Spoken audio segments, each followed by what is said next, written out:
Hello and welcome to this week's Hippie Hyena. So this week we're going to take a look at Jeremy Hambley from the Quartering channel, where he kind of does right-wing propaganda through the lens of pop culture critique. And this week he's got some thoughts on the recently released Spider-Man No Way Home movie. So let's jump into it, shall we? What's going on, everyone? Jeremy here from the Quartering. I hope you're having a wonderful day. Over the weekend, Spider-Man No Way Home dropped to a massive theatrical release, dwarfing the MCU Phase 4. Okay, this is really bizarre. MCU? Calling Phase 4 the MCU, implying that there is an overabundance of female stars, I suppose, or main characters being made in Phase 4 of Marvel. So let's have a little look at what films are in Phase 4. You got Black Widow, female lead. You got Shang-Chi in the Legends of the Ten Rings, male lead, main lead. You've got Eternals, which I haven't seen yet, but it's got a cast of both men and women. It's a team-up movie. Then you've got Spider-Man No Way Home, which has just come out. I haven't seen that either, but that's a male lead. You've got Doctor Strange, Multiverse of Madness, similarly a male lead. You've got Thor, Love and Thunder, male lead. You've got Black Panther, Wakanda Forever, and we don't know exactly what's happening with that.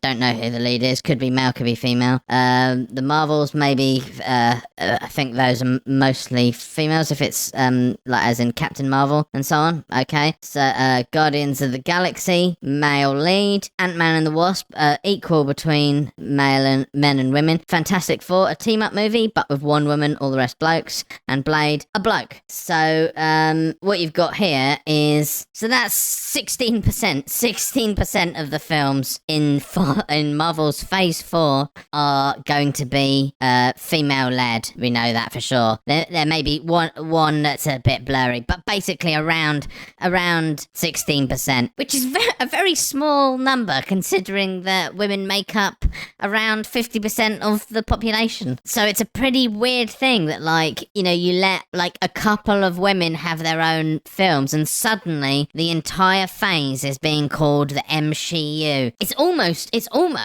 as if Jeremy from the Quartering has a sort of weird problem with women. And just entirely obliterating the notion that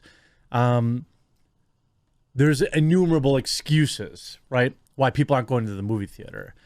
The reason the success of this film, which I couldn't see because I have the coof, I'll see it. I don't know what the exact protocol is. I'm still not feeling great anyway.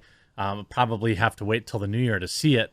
You know, I got to be responsible. I don't want to get anyone else sick. But what this film's gigantic success proves is that, no, it isn't the coof that's keeping people away from movie theaters.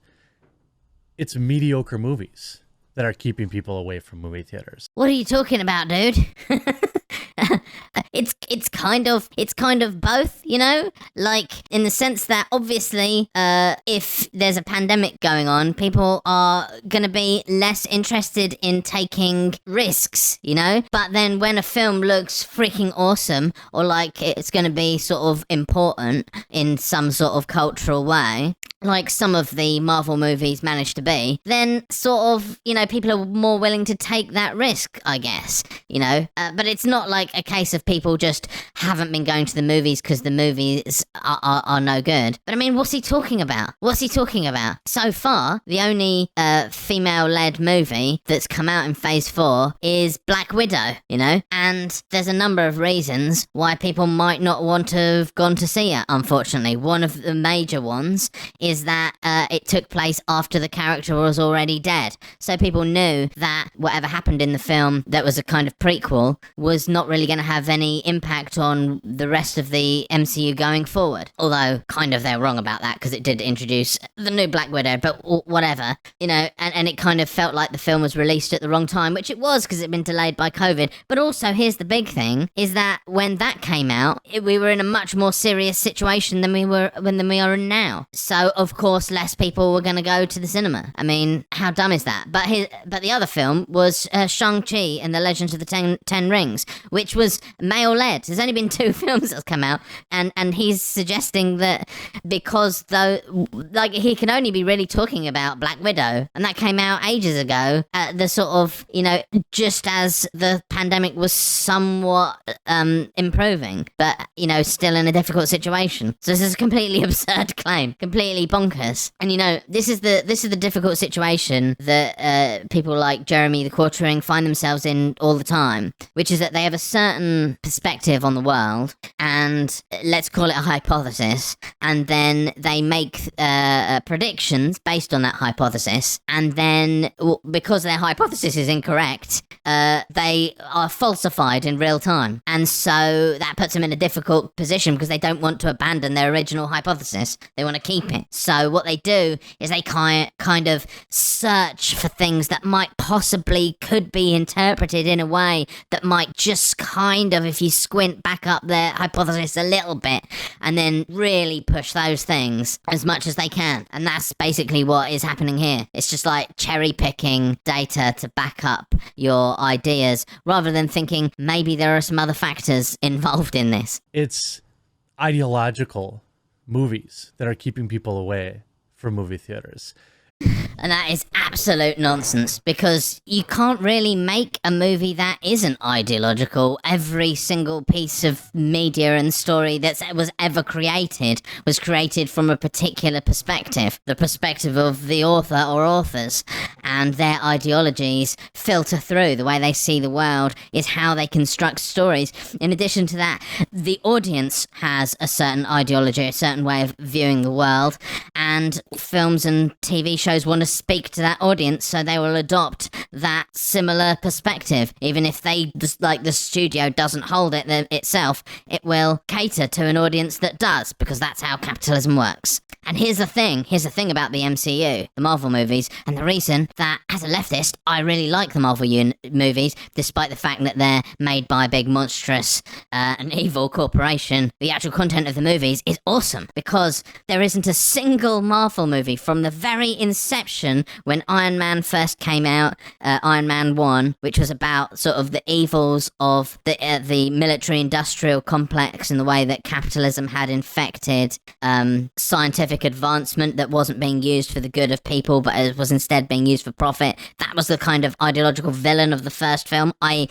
clearly a left-wing anti-capitalist message. And all the way through every single MCU movie, there's continuously been a leftist slant to the politics, or at least a liberal one, but I'd say largely a leftist one. And most of the films, the villains are capitalists, fascists, the enemies of the people, i.e. the enemies of the left. So, he's wildly wrong about this one. It's just that, the problem for the right wing is that the movies are also extremely popular and very fun, and they want to get in on some of that popularity, so they try and say that they are in some ways on the same side, so they can feel like they are in the majority, but they're not. Because the reason that these movies have a left-wing bias to them, and always have, is because A, they're made by artists, and artists tend to be left-wing, and B, it's because they know the audience that they're catering to, and the Overton window has shifted,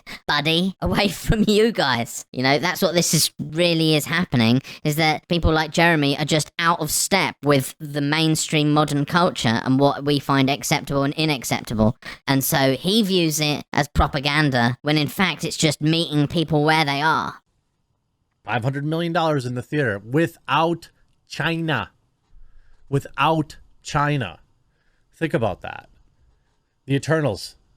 Yeah, what are you thinking? Of course. A film, The Eternals, is not going to do as well as a film like Spider-Man No Way Home that includes not only the current Spider-Man being maybe one of the most popular superheroes ever conceived of. He's definitely in the top 3 with Superman and Batman. He's right up there, Not only that, but it has a reunion between the current Spider-Man and the previous 2 Spider-Men. So whichever one was your favourite is going to be in this movie. Combine that with Doctor Strange, another popular character, also in there, and returning villains from the other film too, that people also liked. And that the fact that the previous movie ended on a cliffhanger. The previous Spider-Man movie ended on a cliffhanger. Of course it's going to be massive. And The Eternals, whilst, is a pretty good comic, the one by Neil Gaiman, which apparently the new Eternals film is based on. As I said, I haven't seen the new Eternals film yet. I really want to, but